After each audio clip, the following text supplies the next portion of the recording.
Restoration scheme to start this month. Nigerians banned from going to fight in Ukraine.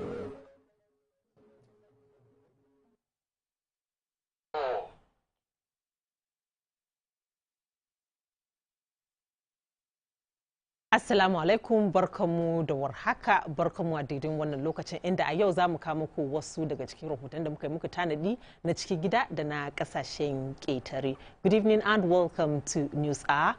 We're streaming live via Facebook at Ghana Broadcasting Corporation. We're also live on Ghana Television. We're also live on GBC News, Your News and Governance Channel. My name is Rahmatu Mahmoud Jawando. The Ghana Police Service says it has made a breakthrough in investigations into multiple bullion van robberies and attempted robberies recorded in Accra. The areas include Kingsway, Bachona, Spintex, and Jamestown. Adingbo, a statement signed by the Director of Public Affairs of the service, Superintendent Alexander Oben, said the feat flows several months of intelligence-led operations at the highest level. It said preliminary investigations have established the involvement of 2 policemen among a number of other suspects. It added that investigations are continuing and the police will soon bring all those culpable to face justice. The service further assured the public that it will continue to work hard to rid the country of criminal activities that disrupt the peace and stability of the nation. The Tamale Dakwema Husseini Bawa was shot and injured by unidentified gunmen at his palace in Tamale earlier today, Monday, March 7th, 2022. 2 others were also wounded in the dawn attack. The Dakwema and the injured persons are receiving treatment at the Tamale Teaching Hospital.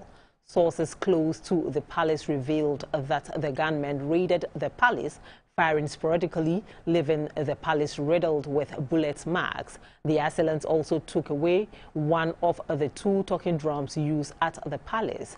The Northern Regional Crime Officer, who is also the Regional Public Relations Officer, Superintendent Bernard Baba Ananga, who confirmed the incident, said the police is investigating the attack. He said the police personnel have been deployed to the palace and the Tamale Teaching Hospital to protect life and property.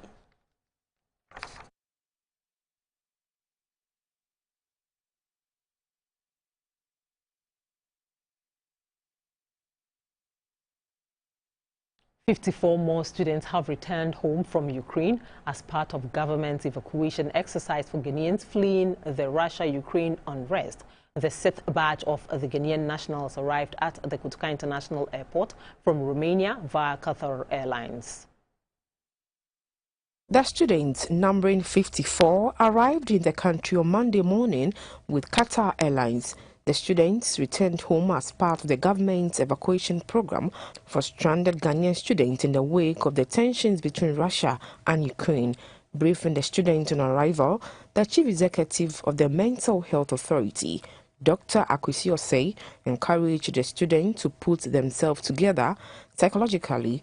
The assurance we are giving you that government is fully behind you, all Ghana is fully behind you, and we are also there for you.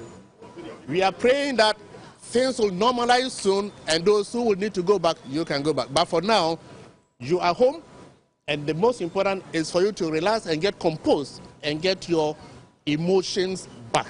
The student leader, Peter Akwesi Sapon, said they have no cause to celebrate until all Ghanaian students are evacuated from the conflict zone. We just want to use the opportunity to still appeal that every single diplomatic string that can be pulled should be pulled to get our colleagues who are still stuck in Sumi. They are going through a lot, emotional challenges, financial challenges. The kind of stress every day they need to escape from a missile is so, deteriorating in their nature. Government spokesperson for Governance and Security, Mr. Palgrave Boachi Dankwa, said government is determined to evacuate all Ghanaians who avail themselves for the evacuation exercise. We have also experienced and witnessed that many of the students that we have purchased tickets for at the time of boarding declined to come. And so we are experiencing wastage within the number of students. So we are continually encouraging the students. It is important that you come back home. Another batch of 9 students also arrived on Monday afternoon from Hungary with Emirates Airlines. The Director for Consular Affairs Bureau for the Ministry of Foreign Affairs, Dr. Senalo Yauli, welcomed the students on behalf of the President. We have had extra 9 coming from Hungary this afternoon, and we are expecting 14 from Hungary tomorrow, and then some 7 from Poland. The students were taken through the mandatory COVID-19 testing, after which their results were handed over to them.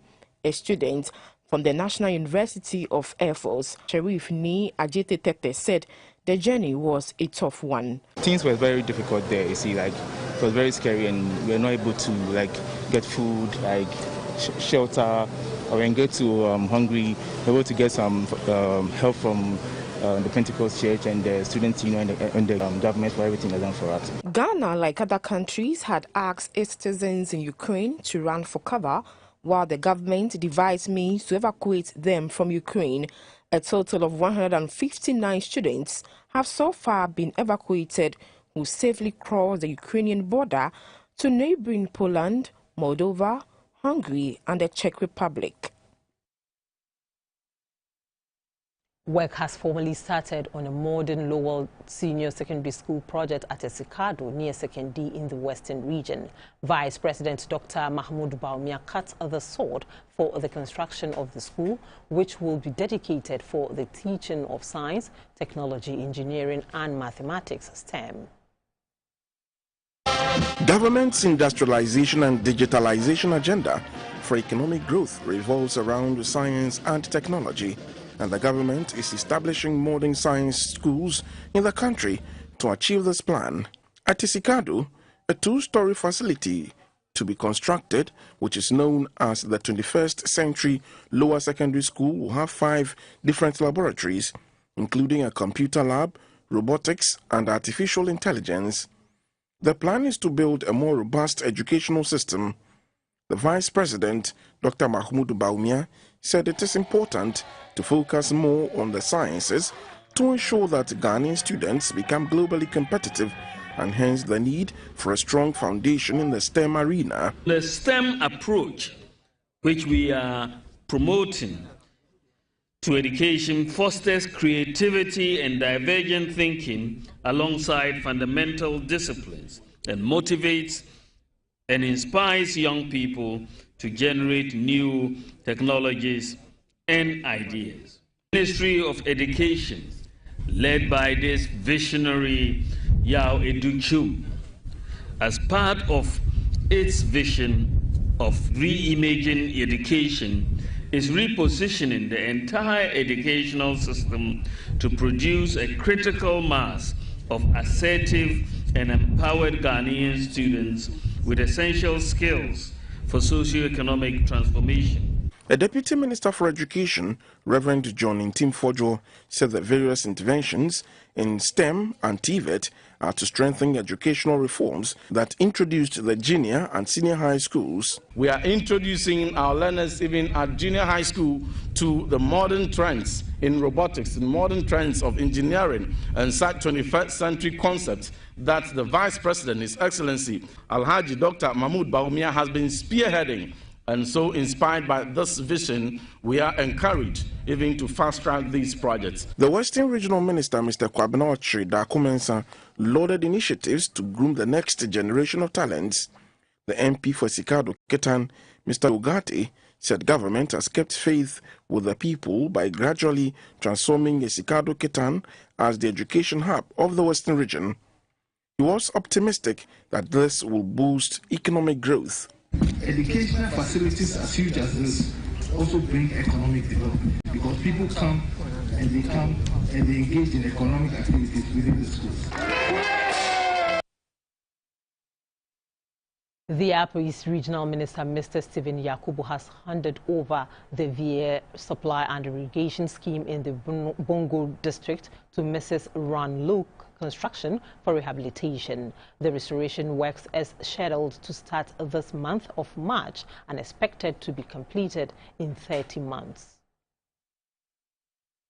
Contracts include restoration of the eroded downstream slope of the dam embankment to improve the dam's stability, rehabilitation of the irrigation canal network, drainage work, construction of farm roads, and perimeter fencing of the irrigable area. At a ceremony to officially hand over the site, the regional minister was happy that the completed work will benefit the people in their quest for water to farm.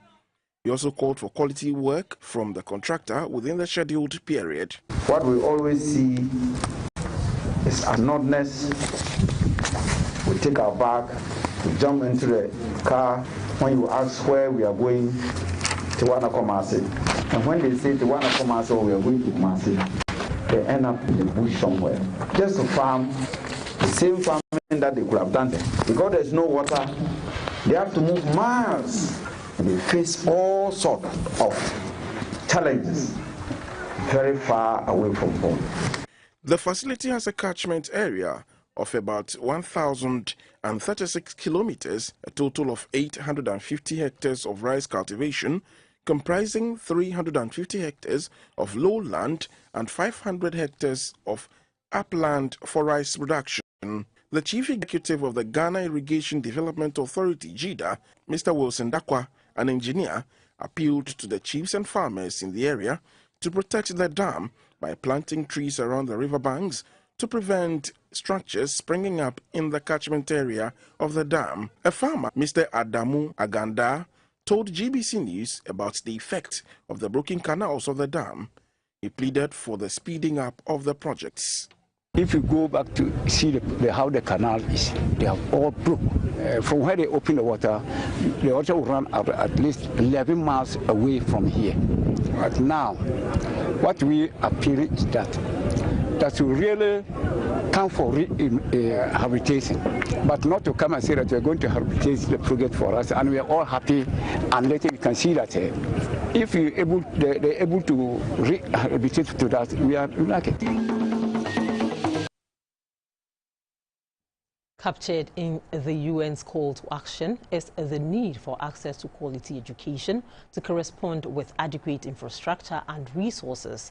A fallout in one defeats Sustainable Development Goal 4, seeking to promote inclusive and equitable quality education and promote lifelong learning opportunities for all. The Otaku Roman Catholic Primary School in the Yilokrobo district of the Eastern region lacks in these learning opportunities. Authorities of the school are appealing to the government to shift attention to the school to offer the students sound education. Clara Milano reports.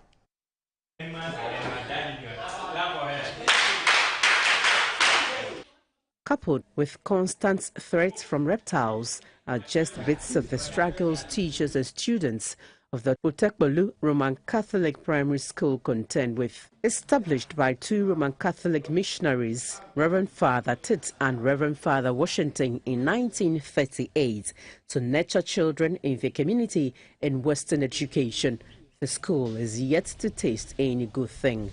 Ever since I came, I have not seen any renovation work over there.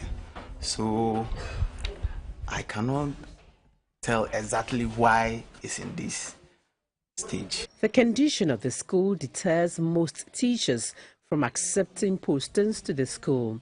And that is the case of the Class 4, without a teacher. The teachers on hand try to manage the situation by shuffling between the classes. However, on the day of my visit, the Class 4 pupils had no teacher's presence and resorted to their notes from morning till the end of the school day. Looking at the position over here, I was somehow worried.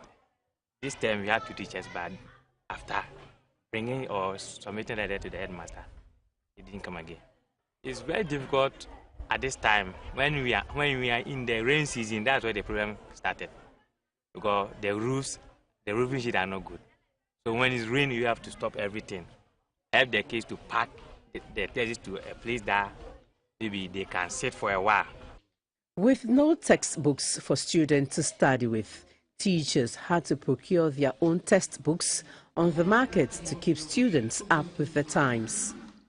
Textbooks that we bought it from the market, and that is what the teachers are using for now.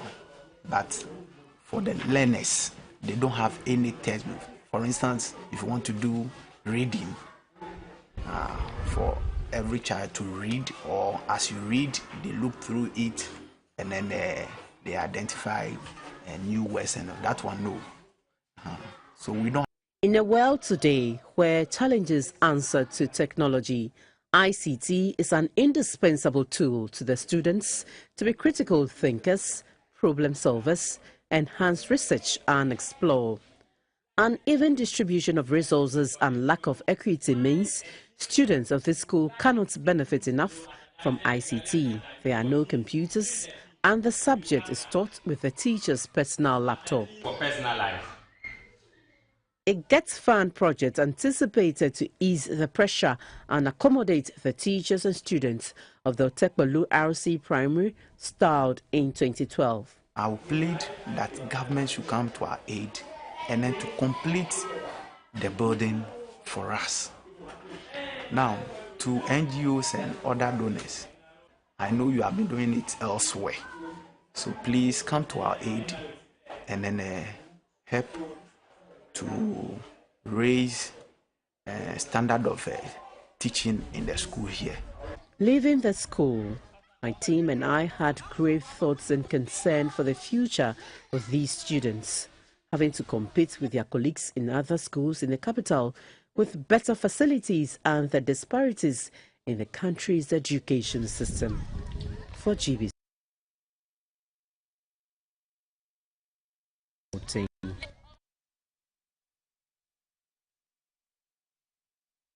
One economic venture that is capable of helping Ghana to appreciably increase her foreign exchange earnings under the non-traditional exports is beekeeping.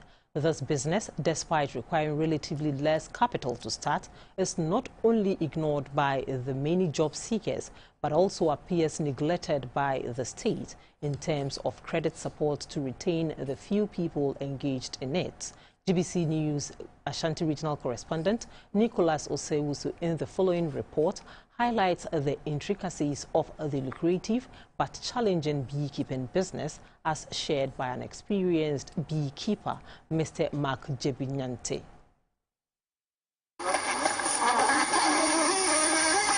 Beekeeping, also known as apiculture, involves the conscious effort at attracting, breeding and maintaining bee colonies from the wild as a business venture. In Ghana, only a few people are known to have dared to take the risk in this economic activity for various reasons, including the apparent lack of credit facilities. One of the most experienced beekeepers in Ghana is Mr. Mark Jebinyante. He holds a Bachelor of Arts degree in Industrial Art and Industry and a Master of Business Administration in Entrepreneurship and Small Business Management, both from the Kwame Nkrumah University of Science and Technology, KNUST. Mr. Nyante is also an artist who plies his trade at the Center for National Culture, or the Kumasi Cultural Center. He has been in commercial beekeeping as an additional source of income since 1994.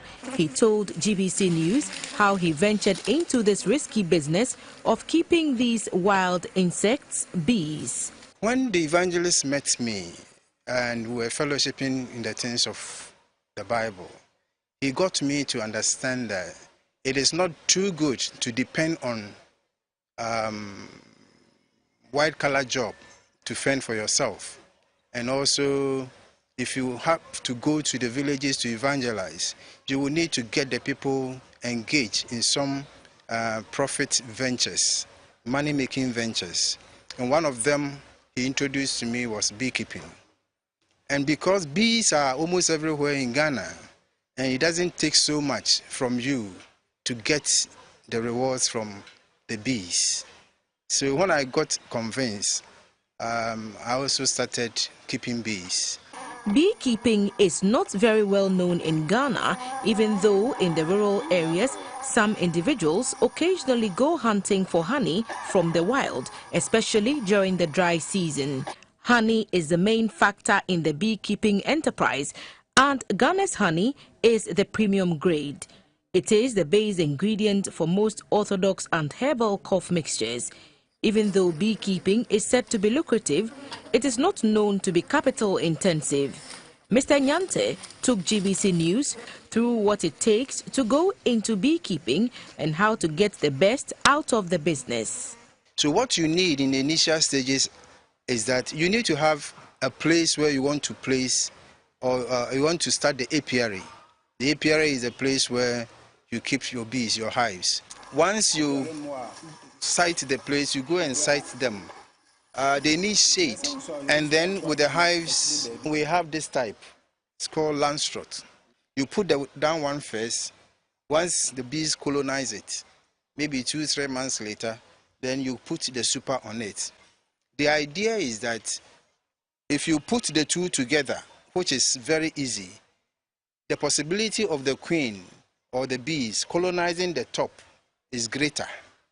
And once that one is done, during harvest time, you might harvest everything, including the queen. Once the queen dies or once the queen is dislocated, they may leave the place. Streetism is a rising social concern as more and more minors and youth take to the street on a daily struggle to survive. The phenomenon mirrors the increasing number of children who are unable to access their rights to education, safety, quality healthcare, and right to a decent standard of living. The term streetism is used to describe children who live and work on the streets.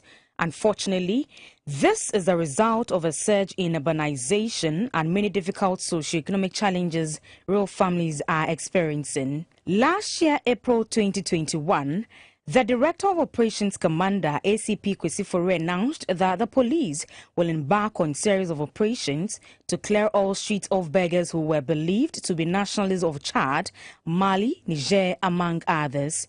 However, the operation seems futile since these kids can be seen parading on the streets, accompanied by their parents begging for alms, exposing them to all forms of danger. At the Circle Overhead Bridge, street kids can be seen sitting on the bare floor with their guidance. These beggars have extended their begging activities to the traffic light intersection at Paloma, the Abotokain Mosque, and the Liberation Road, where they have littered indiscriminately. A concerned citizen, Mr. Kwame Apia, says city authorities should sit up. Most of foreigners and adults.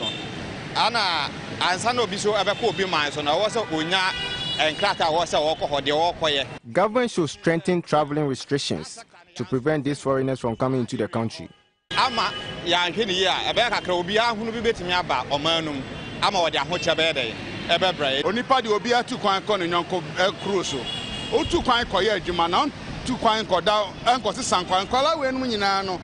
It is alleged that these beggars were brought into the country to specifically beg for alms. Government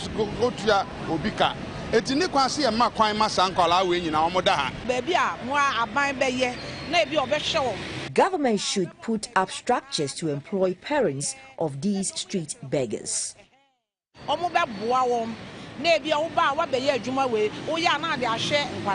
The United Nations identifies street children based on the absence of adult supervision. It also defines street children as children for whom the street more than their family has become their real home, a situation in which there is no protection, supervision or direction from responsible adult. It's quite alarming to watch these children run around with no caution at the risk of being knocked down by moving vehicles. A night drive through Accra reveals how these children, after a tough day of seeking to make ends meet, sleep on street pavements, in front of stores or anywhere they deem safe. These children also stand the risk of being recruited into dangerous vices such as armed robbery and prostitution, among others. Child rights activists say the government, social welfare authorities, philanthropists and other individual bodies that work for the welfare of street children should coordinate their activities by pooling resources together to address the challenges faced by children who live on the streets.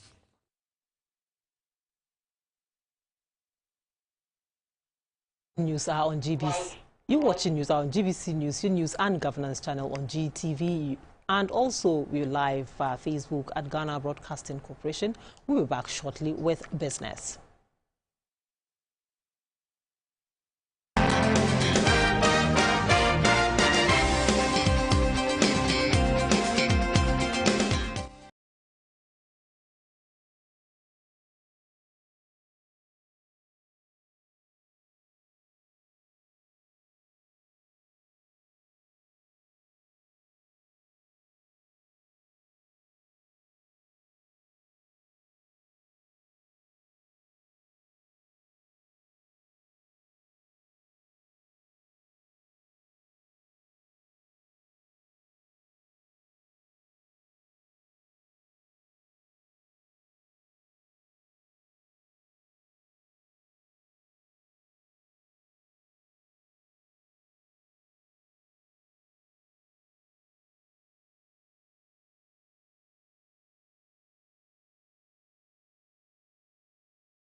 Welcome to the business segment. Do you want to change the looks of the interior seating of your car, transforming old looking car seats into new and flashy-looking ones is the trade of Patrick Moses Takpa at Amanfrom near Amrahia in Accra. GBC News spent some time with an automotive upholsterer, Patrick Moses Takpa, who gave us insights into the automotive upholstery business, challenges he faces, and how he plans to digitize his trade in the near future. A story by Esther Edu Oumewu. Upholstery is the work of providing seats with padding, springs, fabrics or leather. An automotive upholsterer, also known as a motor trimmer, is your go-to person to give your car seat a makeover. One of such people is Patrick Moses Takpa. Patrick has been an automotive upholsterer since 2003 after being trained in the upholstery business at Odorna in Accra. I have a lot of work like this day. Since January, I've not been resting at all. Even I have to work in the night. So that's how I do the work. At first, it was like Christmas time, you have a lot of work. But man, these days, since last year to this year, I see the work coming every day. Starting his day from 7 a.m. to 10 p.m. almost every business day, Patrick says the need to put food on the table is what pushes him from bed every morning. With 3 children and a wife, Patrick says that is enough reason to carry his tools to work to change car seats from their tattered state to a stunning one. According to Patrick, it can take about 3 days to get one job done, and he charges between 500 and 1,000 cedis for a job done, depending on the detailing that will be involved. The lowest, the simple style, the old design, lowest 500, 600. But if the person wants the upgraded one like this one with industrial stitches, that one is 800 cedis. If the person wants to do the lining for the floor, in addition to the seat, it's 1,000 Ghana. According to him, there are not a lot of challenges in the job, if not for customers who cannot make up their minds on the type and style of materials they want, leading to him incurring unnecessary cost. Some of them are not straightforward. Today they say do it like this, maybe this color. After you buy the color, then they come and say, oh, okay, I have seen another one, so let's use that one. What you have bought, let's leave that one. So those are only challenges in this work. Patrick says although he is willing to train the youth for free in learning his trade, to his utmost surprise, no one is interested to be trained in the upholstery business. I do announcements in churches, in my own church, but I have not gotten anybody. Every day the cars are coming, and every day the old ones are getting problems. They have to be renewed, they have to be repaired, they have to be sewn.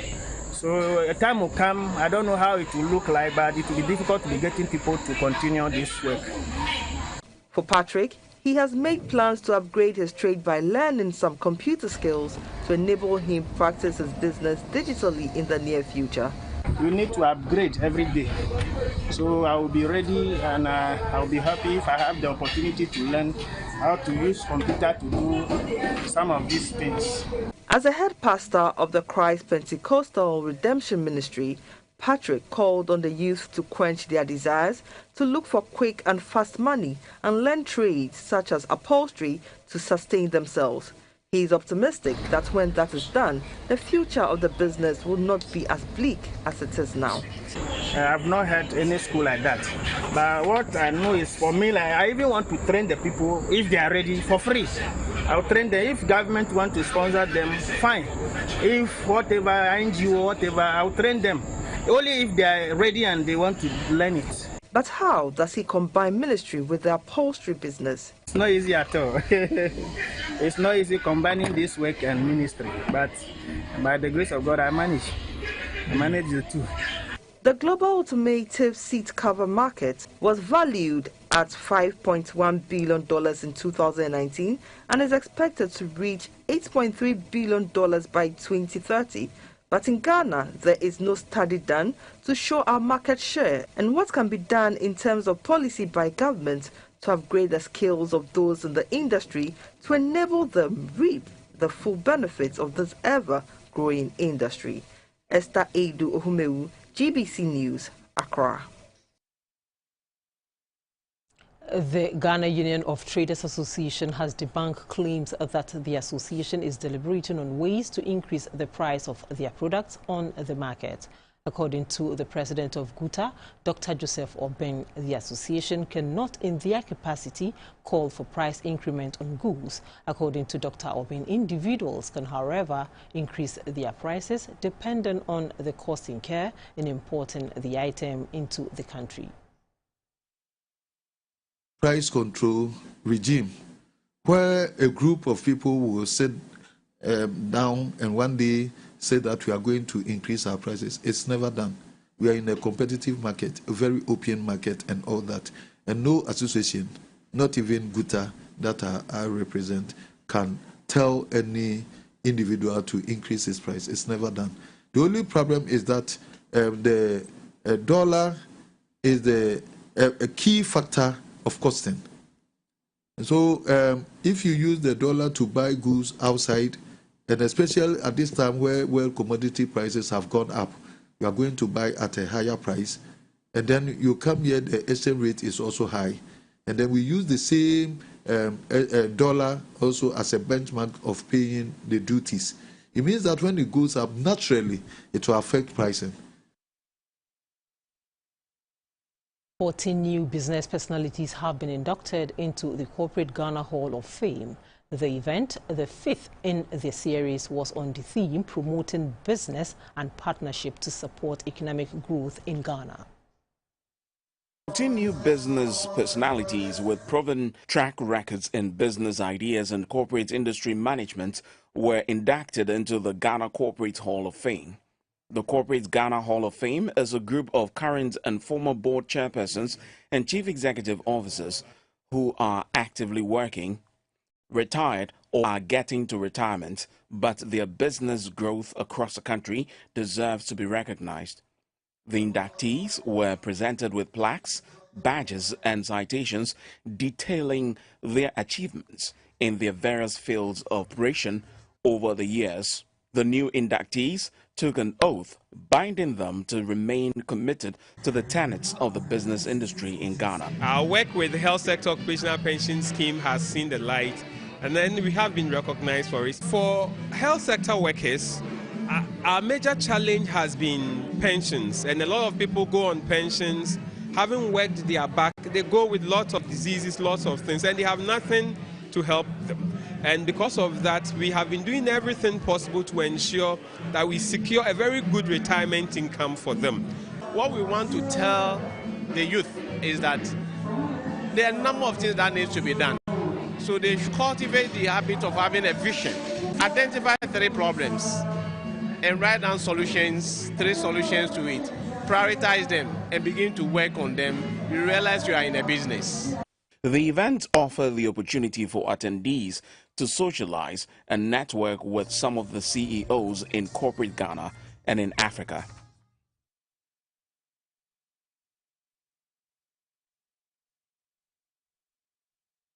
You're watching News Hour. Let's take a breather. We'll be back shortly.